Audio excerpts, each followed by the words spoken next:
Notre maison brûle. Et nous regardons ailleurs. Make our planet great again. How dare you? People are dying. Entire ecosystems are collapsing. How dare you? Nous ne pourrons pas dire que nous ne savions pas. Bonjour, je m'appelle Lucas Caltriti, je suis journaliste, vous écoutez Y'a le feu au lac, le podcast qui décortique ce que l'on croit savoir sur l'écologie. Dans ce 7e numéro, je vais vous parler des circuits courts alimentaires, car ils sont déjà très à la mode, car ils ont une très bonne presse, et que ce soit pour les fruits, pour les légumes ou encore pour la viande, plus besoin d'habiter à côté d'une ferme ou de chez un agriculteur pour pouvoir s'en procurer. Et en plus de faire marcher l'économie locale, ces produits nous sont vendus comme bons pour la planète. Mais vous le savez, je n'aime pas trop me faire avoir par le marketing, c'est pour ça que je me pose cette question aujourd'hui. Manger local permet-il vraiment de moins polluer ? Bon, et puis il faut dire aussi qu'avec Internet, c'est vraiment extrêmement simple de trouver où acheter des aliments en circuit court, ou même de se les faire livrer. Là, moi je suis sur mon canapé, je suis avec mon ordi, je suis en train de regarder un site dont, je tairai le nom pour pas faire de publicité, mais franchement c'est top. C'est un regroupement de producteurs, donc en plus il y a un choix très large pour pas dire complet. Il y a le classique, les fruits, les légumes, la viande, mais il y a aussi des boissons, des fromages, il y a même des conserves. Alors là je regarde les prix, c'est effectivement un peu plus cher, mais bon, on voit finalement à qui va l'argent. Donc moi je trouve que ça va. Là il y a une petite barquette de fraises qui a l'air très sympa. Elles ont poussé visiblement sur les toits de Paris. C'est un maraîcher urbain qui les vend. Donc là en plus pour le coup, dans le genre local on peut difficilement faire mieux, quoi. Quand on entend circuit court, on peut légitimement penser, et c'était mon cas, que la distance entre le lieu de production et le lieu de consommation est réduite. Et par une simple déduction, on en conclut alors que l'empreinte environnementale est réduite elle aussi. En somme, que la tomate, la courgette ou la fraise dans notre assiette va beaucoup plus polluer si elle vient du Maroc ou du Portugal par exemple, que si elle a été cultivée pas très loin de chez nous. Autant se le dire dès maintenant, tout ça est très inexact. Déjà, sur cet a priori de la distance, le nom est trompeur. Un circuit court est un mode de commercialisation des produits agricoles qui s'exerce soit par la vente directe du producteur au consommateur, soit par la vente indirecte, à condition qu'il n'y ait qu'un seul intermédiaire. Ça, c'est la définition officielle du ministère de l'Agriculture. Il n'est donc absolument pas question de la distance.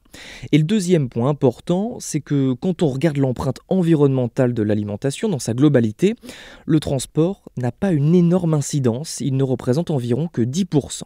C'est la production qui génère le plus d'émissions de gaz à effet de serre, avec les machines agricoles, les engrais, etc. Voilà d'ailleurs ce qu'explique l'ADEME, l'Agence de la transition écologique, dans un rapport de juin 2017. En termes d'impact sur l'environnement, la diversité de ces circuits ne permet pas d'affirmer qu'ils présentent systématiquement un meilleur bilan environnemental que les circuits longs, notamment en matière de consommation d'énergie et d'émissions de gaz à effet de serre. Alors pour bien comprendre tout ça, j'ai contacté Gwenaëlle Raton. Elle est géographe, chercheuse à l'université Gustave Eiffel de Lyon, et si j'ai voulu discuter avec elle, c'est parce qu'elle étudie le transport de marchandises et la logistique des circuits courts alimentaires. Si on s'intéresse au bilan environnemental du transport en circuit court, on s'aperçoit que c'est un bilan qui est en demi-teinte. La raison de ce bilan en demi-teinte, ce sont les caractéristiques du transport en circuit court. Il faut bien comprendre que ce sont des flux fragmentés. On a de petits volumes qui émanent d'une multitude de fermes éclatées sur un territoire et à destination de points qui sont souvent relativement proches, mais qui ne sont pas toujours concentrés. Ce sont aussi des trajets qui sont assez fréquents, de petites quantités transportées dans de petits véhicules, le plus souvent des véhicules utilitaires, et avec de très nombreux retours à vide. Si bien que lorsqu'on compare les trajets locaux en circuit court et les trajets en circuit long, en ramenant au kilomètre parcouru et à la tonne transportée, on n'a pas systématiquement un meilleur bilan environnemental pour les circuits courts. Alors ceci est lié à la méthode ainsi qu'au type de véhicule utilisé et donc à sa capacité à transporter un certain volume. Pour vous donner un exemple, les émissions par kilomètre parcouru et par tonne transportée sont 10 fois plus faibles pour un poids lourd que pour une camionnette. Pour un cargo, les émissions au kilomètre parcouru et à la tonne transportée sont 100 fois plus faibles. Donc, au regard de la quantité transportée, le circuit local n'est donc pas systématiquement le moins émetteur en gaz à effet de serre. Et surtout, ce qu'il faut retenir selon moi, c'est qu'il y a un fort enjeu lié à l'amélioration des taux de chargement dans les circuits locaux. Le levier d'action ici, il est donc surtout organisationnel. Tout cela est vrai, sauf pour une seule exception, quand les aliments sont acheminés par avion. Dans ce cas-là, le bilan carbone du transport des circuits longs devient très mauvais, mais ça ne concerne qu'une infime partie des produits qui se retrouvent dans les rayons de nos supermarchés. C'est le cas par exemple de la mangue de Côte d'Ivoire. Bon, mais revenons à nos circuits courts. Finalement, si le bilan du transport n'est pas si bon, c'est notamment à cause de leur principe fondamental, c'est-à-dire la réduction du nombre d'intermédiaires. La limitation du nombre d'intermédiaires a fait porter sur le producteur un certain nombre de tâches supplémentaires qu'il n'avait pas forcément à prendre en charge en chaîne longue.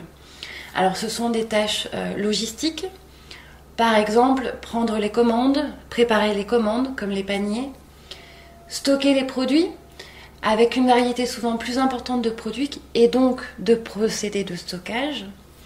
C'est aussi conditionner les produits et puis réaliser des tâches de transport en aval pour aller livrer les clients, en amont pour conduire les bêtes à l'abattoir, ramener les colis ou approvisionner son point de vente à la ferme. Et donc l'ampleur des tâches à réaliser peut poser de vraies problématiques organisationnelles sur les fermes qui vendent en circuit court. Finalement, on comprend mieux pourquoi on n'a pas systématiquement un meilleur bilan environnemental pour le transport en circuit court. Le transport en circuit court, il est réalisé par des non-professionnels, avec des flux qui sont fragmentés sur les territoires et des taux de chargement qui ne sont pas optimisés. Le défi actuel, c'est donc de trouver un équilibre entre optimiser ces taux de chargement, accéder à une rentabilité pour l'exploitation et puis avoir un meilleur impact environnemental tout en gardant les liens, la force des liens entre les acteurs de ces chaînes courtes. Et quand on parle du transport, il ne faut pas oublier celui du consommateur. Oui, car le trajet entre chez soi et l'endroit où on va faire ses courses, surtout si c'est en voiture, eh bien ça compte. Alors, il peut être une source plus importante d'émissions de gaz à effet de serre que le transport de marchandises. Comme les trajets des producteurs en circuit court, là aussi les trajets ils sont fragmentés, éclatés sur un territoire avec de petites quantités transportées. Et puis pour avoir une diversité de produits, il peut être nécessaire de fréquenter un grand nombre de points de vente et la somme des trajets individuels peut être donc tout à fait conséquent. Alors il y a encore très peu de travaux sur ce sujet. Mais par exemple, les travaux de Rizet montrent que le trajet effectué par le consommateur peut représenter jusqu'à 94% des émissions de transport d'un circuit. Ça, c'était le cas appliqué à la pomme en vente directe à la ferme dans le Limousin. Bon, ça ce n'est qu'un cas très particulier, mais ça montre quand même les limites du système. Donc, pour être plus pertinente, l'évaluation environnementale, elle doit aussi prendre en compte les déplacements des consommateurs, voire même des employés. Ces déplacements qui sont liés aux caractéristiques des territoires qui sont desservis et à leur nature, et puis prendre en compte également les dépenses d'énergie qui sont liées aux différentes étapes de la chaîne logistique. Et avant de laisser Gwenaëlle Raton, je lui ai posé une toute dernière question. À quoi ressemble un bon circuit court écologiquement en termes de transport ? Le circuit court durable, c'est également un circuit qui est adapté à son territoire, un circuit qui est au plus près du consommateur, dont le système de distribution est optimisé. Alors quand je parle de système de distribution optimisé, ça veut dire une adéquation du véhicule aux quantités transportées, une optimisation du circuit, c'est-à-dire du trajet, de l'organisation de tournées ou le passage par des plateformes de regroupement. Aujourd'hui, on voit bien que l'essor de circuits courts durables est vraiment lié au développement de solutions collectives, de solutions de mutualisation du transport ou du stockage, qui vont aussi s'appuyer sur des outils qui vont faciliter l'échange d'informations. Oui, il ne faut pas diaboliser complètement le circuit court non plus, attention, et Yuna Chifolo a bien insisté là-dessus. Elle est directrice de recherche en sociologie économique à INRAE, l'Institut national de recherche pour l'agriculture, l'alimentation et l'environnement. Yuna Chifolo est également co-animatrice d'un réseau national d'experts sur l'alimentation locale, et pour elle, la réduction des distances et des intermédiaires a quand même des avantages. Dans mes travaux et dans les travaux de mon équipe, on montre bien que les impacts écologiques vont aussi dépendre de l'organisation sociale derrière. C'est-à-dire qu'en rapprochant producteurs et consommateurs, en rapprochant production et consommation, finalement, on relocalise les impacts et donc il y a une meilleure maîtrise aussi de ce qui s'y passe. Parce que la question essentielle, elle est en effet de faire bouger les modes de production. Puisque c'est la part majeure, c'est plus de 50% dans la production des gaz à effet de serre liés à l'alimentation, donc plus de 50% vient des modes de production. Donc, sachant que c'est quand même plus compliqué de faire bouger des modes de production quand ils sont à l'autre bout de la planète que quand ils sont près de chez nous. On peut avoir un impact en tant qu'acheteur, qu'on soit consommateur privé, particulier ou acheteur public, on peut avoir un impact sur la production près de chez soi et finalement donc entraîner donc une écologisation des pratiques agricoles qui finalement contribuera à un impact plus positif sur l'environnement. Donc c'est en ce sens que raccourcir les distances permet justement plus de contrôle, plus de maîtrise, plus d'influence de la part des acheteurs qu'on en aurait si la production reste dans des terres éloignées qu'on ne peut pas voir, observer, contrôler, influencer. Quand on parle d'écologisation des pratiques, cela comprend notamment l'abandon des serres chauffées pour faire pousser des fruits ou des légumes en toute saison. Un exemple assez frappant est détaillé dans le rapport de l'ADEME de 2017. Une salade cultivée en Allemagne sous serre en hiver aura un bilan en termes de CO2 émis, de la production à la consommation, 2 fois plus élevé que le même légume importé d'Espagne où il est cultivé en plein air. 510 grammes de CO2 pour la salade allemande contre 240 pour l'espagnol. Et au-delà de ça, les circuits courts ont également des bienfaits sur la biodiversité. Le circuit court recrée de la diversité, remet justement des paysages plus diversifiés en culture. Ça contribue au maintien des paysages, c'est aussi par exemple les ceintures vertes autour des villes. C'est aussi de la nature en ville, c'est aussi des fermes en ville, de la végétalisation justement de zones urbaines et périurbaines. Ça, c'est des fortes attentes vis-à-vis par rapport des citadins. C'est aussi pour ça que les élus le font. Il y a une dimension nourricière, mais il y a une dimension paysagère, aménité paysagère qui est quand même très forte autour de ces circuits. Et puis l'autre point très important, c'est on sait qu'on a perdu énormément de biodiversité. Alors qu'elle soit l'agrobiodiversité, donc la biodiversité cultivée ou la biodiversité naturelle. Les circuits, donc en revalorisant des variétés locales, des variétés de pays, des variétés de population ou des races locales, contribuent non seulement à... Alors, ça inverse pas la tendance, parce que là aussi il faut garder raison, mais puis regarder un peu les grandes tendances. Pour autant, on sait, par exemple, il y a des races de volailles, de poules, tout ça, elles n'ont été conservées que parce qu'il y avait des circuits courts derrière, parce que tout ça ne passe pas dans la grande distribution, et donc il y a un certain nombre quand même de races animales ou de variétés végétales qui n'ont été préservées que parce qu'il y avait de la vente directe pour permettre leur valorisation. Il y a la question de l'eau également, en utilisant davantage de variétés anciennes ou locales, plus rustiques, plus adaptées au terroir. Les circuits courts ont tendance à consommer moins d'eau, puis avec l'écologisation des pratiques agricoles, ils participent à préserver la qualité de cette eau. Il y a une conséquence à cette écologisation des pratiques qui est un peu hors sujet, je vous demande de me pardonner, mais je la trouve vraiment très intéressante. Ça recrée du dialogue technique entre agriculteurs, ce qu'ils n'ont plus forcément dans les circuits longs, ce qui permet à des agriculteurs qui sont plus avancés en écologie de discuter avec des agriculteurs qui le sont moins. Et en fait, le passage à l'écologie, le problème, c'est que les agriculteurs, justement, pour eux, ça peut être compliqué à organiser, donc il y a besoin d'être rassuré, il y a besoin d'être conseillé, et il y a un appareil de développement agricole qui n'a plus forcément le temps d'accompagner tout le monde. Et ce qui permet de compenser, c'est justement tout ce dialogue technique créé dans les circuits courts qui permet à des agriculteurs de retrouver justement des conseils de la part de collègues. Et ça, c'est donc impactant, ça permet justement de les réconforter, et surtout de leur donner vraiment des conseils très, très pratiques, très utiles pour enclencher cette transition écologique. Je vais caricaturer un tout petit peu, mais en gros, avant d'opérer une écologisation de ces pratiques, l'agriculteur ne discutait plus qu'avec le commercial de Monsanto, pour prendre l'entreprise la plus connue, et ne se fiait plus qu'à lui. Je vais vous reparler du bio maintenant. Dans le rapport de l'ADEME de 2017, que je vous ai cité plus tôt, il est précisé que 10% des exploitations commercialisant en circuit court pratiquent l'agriculture biologique, contre 2% en circuit long. Dans un épisode précédent de Y'a le feu au lac, celui sur la viande, on avait déjà vu que l'empreinte environnementale du bio faisait débat au sein de la communauté scientifique et que, ramenés au kilo, les aliments bio peuvent polluer plus que ceux en agriculture conventionnelle.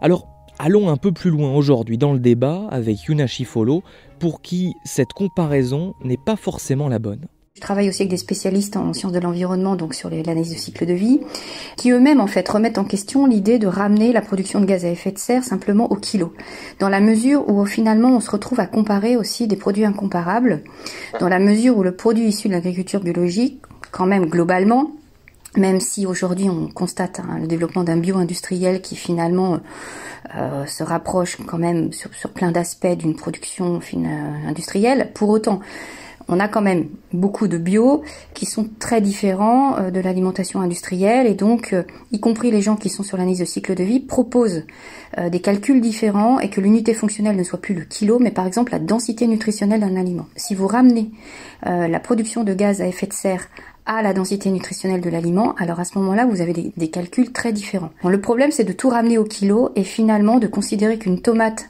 produite en agriculture biologique, vendue en circuit court, donc qui ne sera pas passée en chambre froide, qui aura été cueillie à maturité, qui sera issue d'une variété ancienne et goûteuse, vous la comparez à une tomate produite en agriculture intensive, qui sera passée en chambre froide, qui aura perdu un certain nombre de vitamines et de propriétés nutritionnelles, enfin bref. Et donc, en effet, ramener au kilo, la tomate industrielle donc sera moins impactante, mais pour autant, si on regarde la densité nutritionnelle, on est vraiment sur des produits très différents. Yuna Chifolo le disait à l'instant, il y a un développement assez important d'un bio industriel que l'on trouve principalement en supermarché. Et dans ces magasins, il y a, et ce n'est pas nouveau, des produits en circuit court. Par contre là, méfiance. Le circuit court en supermarché, autant les autres circuits courts peuvent avoir cet effet un peu impactant parce qu'ils recréent du dialogue technique et tout ça, mais elles montrent quand même que les circuits courts en supermarché, par contre, ils entraînent pas l'écologisation des pratiques. Pourquoi ? Parce qu'ils restent soumis à la norme zéro défaut. Et pour avoir zéro défaut, c'est-à-dire que le supermarché, même s'il traite en circuit court, même s'il achète directement à un producteur agricole, sans passer par la centrale d'achat, le supermarché ne va pas accepter des produits qui ne sont peu ou pas calibrés, qui peuvent être tachés, qui peuvent être tordus. Or, il n'y a pas photo, pour avoir des produits nickel en apparence en supermarché, il faut traiter.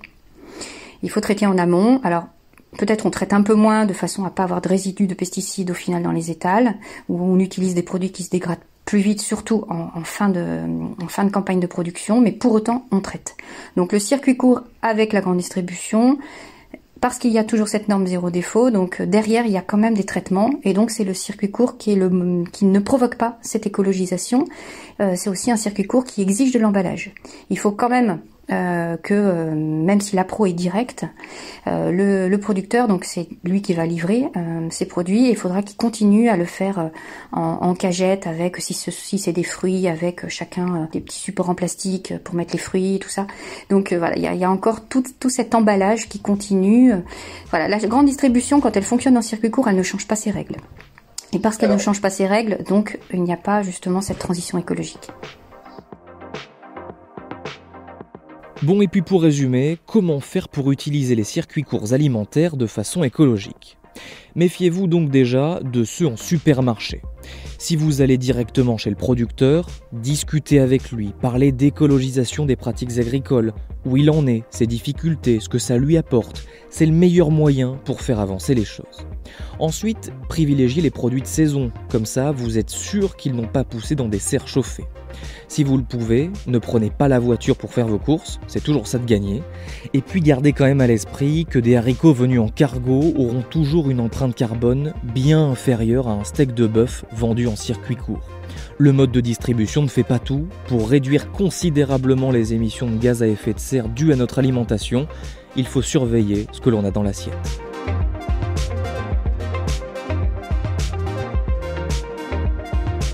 Vous venez d'écouter le 7e épisode de Y'a le feu au lac, un podcast Ouest France. S'il vous a plu, n'hésitez pas à le partager sur les réseaux sociaux, à en parler autour de vous, à vous abonner ou si vous le pouvez, mettre 5 étoiles sur votre application de podcast. Vous êtes d'ailleurs de plus en plus à le faire, merci beaucoup. Moi je vous dis à dans 2 semaines pour l'épisode 8 où il sera question de compensation carbone.